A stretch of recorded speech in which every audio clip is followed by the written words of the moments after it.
ముద్రాజుల ఐక్యత ముద్రాజుల ఐక్యత ముద్రాజుల ఐక్యత జై ముద్రాజ్ జై ముద్రాజ్ జై పెద్దమ్మ తల్లి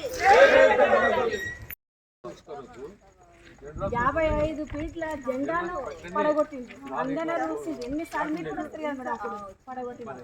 ఎన్నిసార్లు పడగొట్టింది సార్ మాత్రం వదిలేదు.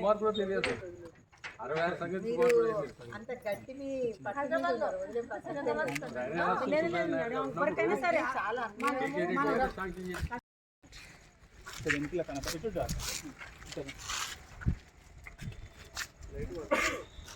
ఈ సంఘభవన న్యాయపరమైనటువంటి సమస్య యొక్క ఆర్జీని మన ముదిరాజ్ చైతన్య యాత్ర ద్వారా ఇక్కడికి విచ్చేసినటువంటి శివ ముదిరాజ్ ఆధ్వర్యంలో ఇక్కడికి విచ్చేసినటువంటి ముదిరాజ్ సమూహానికి సంఘం జనరల్ సెక్రటరీ దిశ గారు ఇవ్వడం జరిగింది.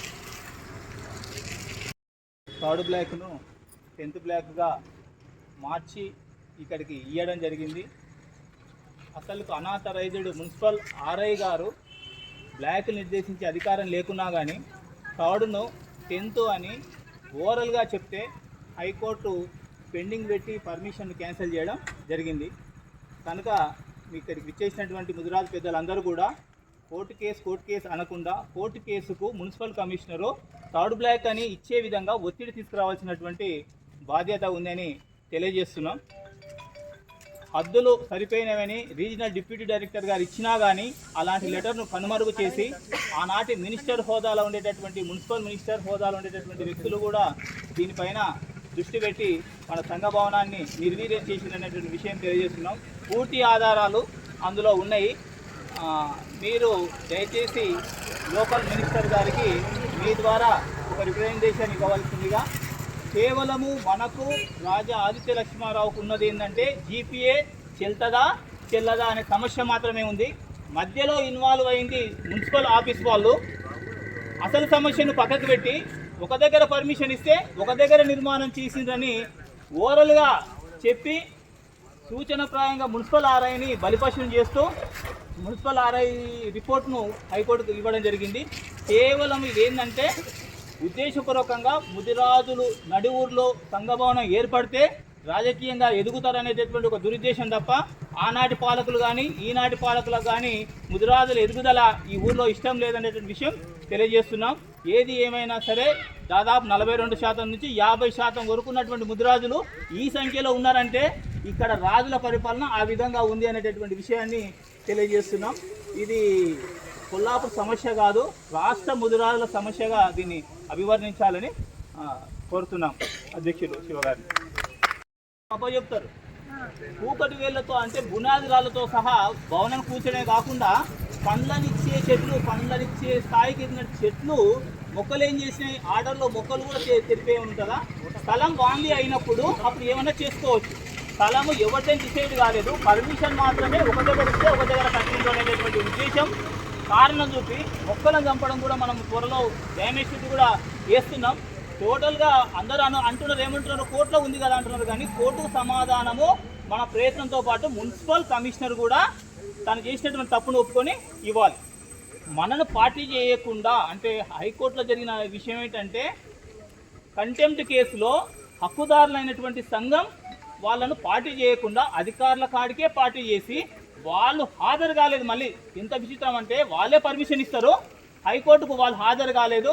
హాజరు కాకుండా ఒత్తిడితోని పర్మిషన్ ఇచ్చినాం. ఒక దగ్గర ఇస్తే ఒక దగ్గర కట్టిందంటారు. ఒక దగ్గర ఎక్కడ ఇచ్చిండ్రో మెడబట్టి ఆ అధికారం బయటికి గుంజి నిలదీయాలి. ఒక దగ్గర ఎక్కడ ఇచ్చిండ్రు, ఇవే హద్దులు ఉండేది. ఏడైస్తే అడిగి మనం పోవడానికి సిద్ధంగా ఉన్నాం. ఒక దగ్గర ఎక్కడ ఇచ్చిండ్రు అనేది మా శక్తి సరిపోతలేదు వాళ్ళు అడగనికే. రాష్ట్ర వ్యాప్తంగా ఇది యూనివర్సిటీలో చేస్తారా లేకుంటే పెద్దలతో చేస్తారా? ఇది న్యాయపరమైన సమస్య. ఇది 500 గజాలు కాదు, ఈ బుర్జు నుంచి ఆ బుర్జు వరకు మన వాళ్ళు తల్లాడుతున్నారు. మొత్తం స్థలాలు సాదా బైనామాలతో కొన్నారు. మనది ఒక్కటే అప్పుడు గజెటెడ్ ఆఫీసర్ ఉన్నందుకు మోహన్ కుమార్ గారు రిజిస్టర్ చేయించుకున్నారు. టోటల్గా ఆ చివరి నుంచి ఆ చివరి వరకు ముదిరాజ్ కమ్యూనిటీ వాళ్ళు 6 మంది బలిపశువులు అయ్యిండ్రు. మిగతా కమ్యూనిటీ వాళ్ళు కూడా స్థలాలు సాదా బైనామాలు ఉన్నాయి. మొత్తం దాంట్లో క్లియర్గా ఉంది సార్. టోటల్గా ఇదేంటంటే ఈ కొల్లాపూర్ సమస్య అనుకోవద్దండి. కొల్లాపూర్ ముదిరాజు ఎందుకు వస్తలేరు అనేటటువంటి విషయాన్ని కూడా నేను చెప్తున్నాను. వాళ్ళు రారు, కానీ మనసులో మాత్రం చేయాలి అనేది ఉంటుంది. మనం ఏ రకంగా డైరెక్షన్ ఇస్తే వారి వైపు వాళ్ళు మళ్తారనేటటువంటి మీ సందేశాన్ని ప్రకారం వాళ్ళకి తెలియజేస్తే వాళ్ళు వచ్చేస్తారు. వాళ్ళు బయటికి రాకపోవడానికి ఉద్దేశం ఏంటంటే ఒత్తిడులు ఉన్నాయి. మరి ఈరోజు ఎటు చూసినా ముద్రాల పైన అక్రమాలు, అన్యాయాలు, దౌర్జన్యాలు జరుగుతున్నాయి. నేను ఒకటి కోరుకుంటున్నాను, దయచేసి మన తెలంగాణ రెండవ సీఎం అయినటువంటి యనమల రేవంత్ రెడ్డి గారికి మా 56 లక్షల ముద్రాల తరఫున నేను వినయపూర్వకంగా విజ్ఞప్తి చేస్తున్నాను. ఏమిటంటే మరి ఇప్పుడు మీరు ఒక హైడ్రాని పెట్టారు అంటే చికం కానీ అందులో ఏదున్నా ఒక చెరువుకు సంబంధించినది ఏది ఉన్నా కానీ కూడా అదొక అన్యాయం, దౌర్జన్యం అనేసి హైడ్రా పెట్టేసి అది తీసుకొని చాలా మంచి పని చేస్తున్నారు. ఒక చిన్న పిల్లలని చూడకుండా, గర్భిణులను చూడకుండా, ఒక ఎలాంటివి కూడా ఎన్ని అడ్డంకులు వచ్చినా కానీ కూడా అవి మంచివో చెడు ఏ వచ్చినా మీరు మీ కబ్జా అనేది మీరు తీసేసుకుంటున్నారు. ఓకే, మరి ఇది ఒక 91లో ఇక్కడ ఉన్న ముదిరాజ్ బిడ్డలు, కొల్లాపూర్ ముదిరాజ్ బిడ్డలు అందరు కలిసి పూర్వీకులు మరి ఒక 91లో ఈ 500 స్థలం అనేది కొని రిజిస్ట్రేషన్ చేసుకోవడం జరిగింది. మరి ఇది ఎంతవరకు సబబు, ఎంతవరకు న్యాయం? ఎన్నిసార్లు కట్టినా వాళ్ళపైన దౌర్జన్యం చేస్తూ ఆ భవనాన్ని కూల్చేస్తున్నారు.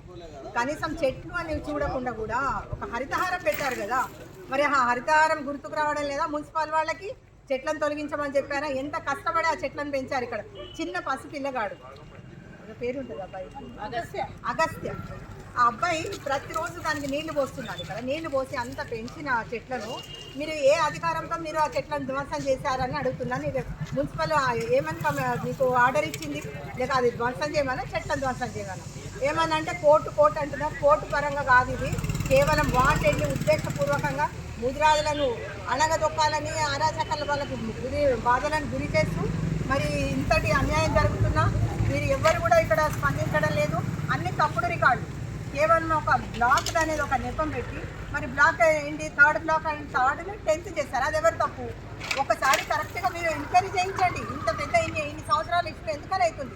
దీని వెనుక ఎవరైతే పెద్దవాళ్ళు ఉన్నారు అది అర్థం కావడం లేదా? ప్రతి ఒక్క ముదిరాజు బిడ్డలకు కూడా ఇప్పుడు చేసే ప్రతి ఒక్కటి అర్థం చేసుకుంటున్నారు. కేవలం చదువు లేదనో, వాళ్ళకు పదవులు లేదనో,